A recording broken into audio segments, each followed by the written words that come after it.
Sinəsindən neçə qəhər yolu keçib, İllər boyu yaralanıb Azərbaycan.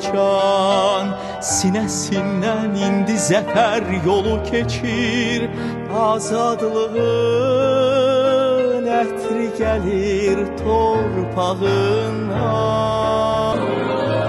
Müzəffərin bu torpağı ana bildin, unutmadın bayrağına olan andı.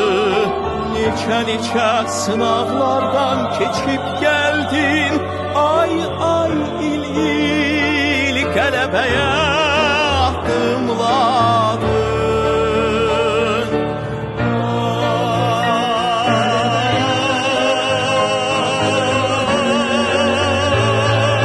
Sən tarixin özünü də heyran qoyan, özü şanlı, sözü şanlı tarix olan, ilk səfərin sevincini yaşadanım, Ulu Heydər əmanəti komandanım.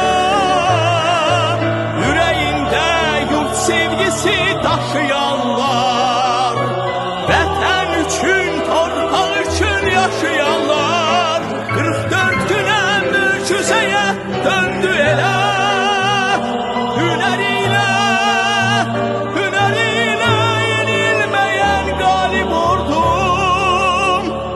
Şəhidlərin üzündəki təbəssüm